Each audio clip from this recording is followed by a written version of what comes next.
And then the next thing is, well, it's painful to understand how much of what you're doing isn't productive. So I'll give you an example. So I've done this a couple of times with classrooms full of students. Usually when I'm lecturing about career development, say, okay, how much time do you waste? So then I get the class to vote. How many of you waste 10 hours a day? It's like 10% of the kids will put up their hands. And it's interesting because I don't define what constitutes waste. I just ask the question. So they're diagnosing themselves, right? I'm not saying you're wasting 10 hours a day.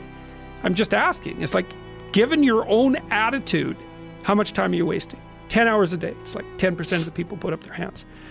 Well, when you get to like 6 hours a day, 80% of the people put up their hands. So then we do the arithmetic. It's like, because I like doing arithmetic with people. People hate arithmetic, but I like doing it. It's like, okay, 6 hours a day. It's 42 hours a week. So let's call that a work week, 40 hours a week. So that's a work week. Let's say, what's your time worth? You're a university student. Well, it's certainly worth minimum wage, because obviously, but it's worth way more than that, because if you spend a productive hour when you're 20, then you gain the benefits of that hour for the rest of your life. So there's the compounding effect of time spent when we were young. So I say, well, let's assume your time's worth 50 bucks an hour, which I think is an underestimate, but whatever. Let's call it 50. We could call it 25, but we'll call it 50. If that's $2,000 a week you're wasting. It's $100,000 a year. It's like, how much better would your life be if you weren't wasting $100,000 a year?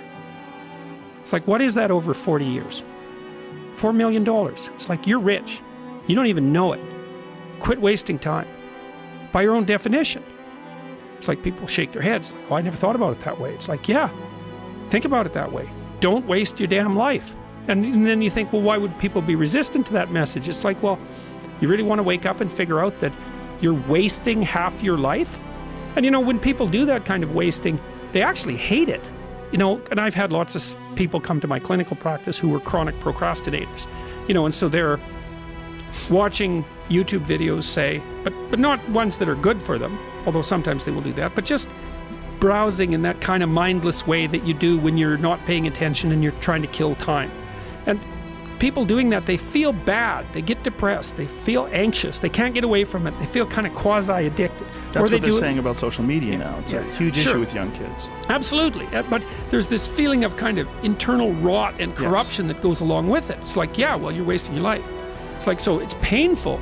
It's painful to recognize that. Then it's painful to think, oh my God, look how undisciplined I am. I don't know anything. I can't use a schedule. I can't stick to a calendar. I don't have any aims. I don't know anything about the world, right? And maybe there's a part of me that's bitter because I haven't got everything already, and I'd just like to say, to hell with it. That's the recognition of the Jungian shadow. It's like, that's what makes you vicious and untrustworthy. All of that. No one wants to look at that, and no bloody wonder. But hey, the alternative is worse. So the problem is, you say, like, just saying you stop wasting your life. Like, I think that's not enough. I think this is one of the reasons why a book like this is so important. Like, the idea of discipline in most people's eyes is like, if you're not a disciplined person, it's uncomfortable, it's going to be painful, it's frustrating, you have to force yourself into these things.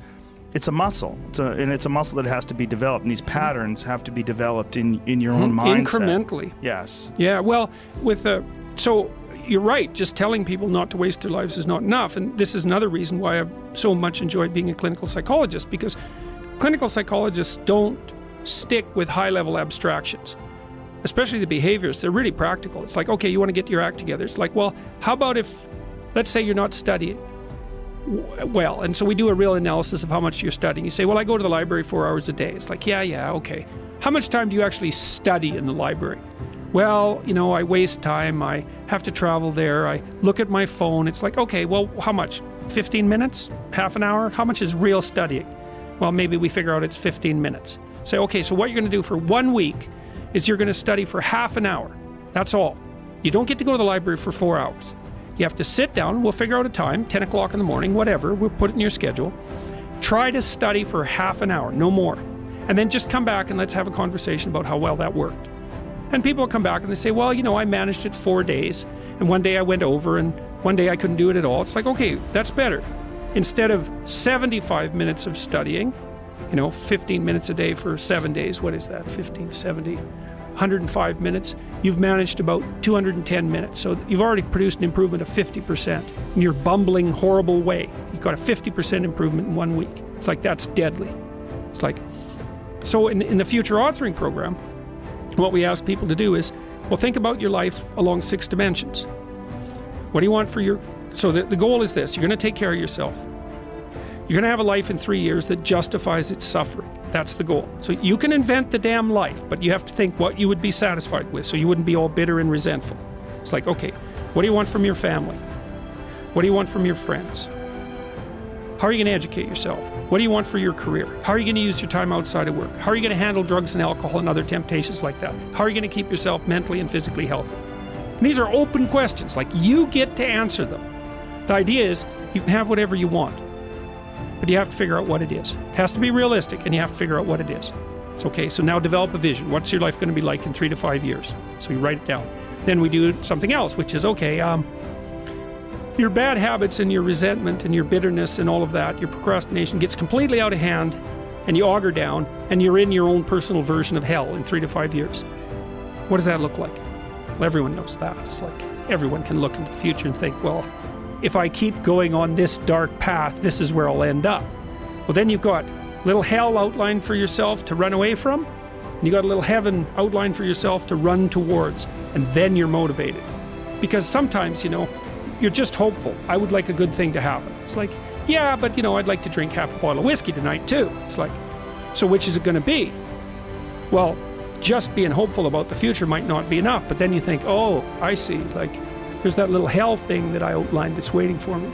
And maybe I'm afraid of taking the next step forward because it's demanding and challenging. It's like, yeah, I'm afraid of that, but I'm way more afraid of where I might end up if I don't get my act together. And people should be. That's why there are conceptions of hell in so many religions. It's like, hell's a real place. Whether it's eternal, that's a whole different question. Whether it's waiting for you in the afterlife, that's a whole different question. But if you've never met anyone in hell, you haven't lived very long. You haven't had your eyes open. Yeah, it's undeniable.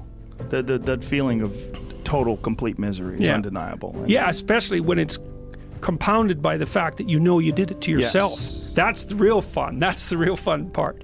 It's like, I'm having a bitch of a time and I richly deserve it. Jesus, that's rough, man.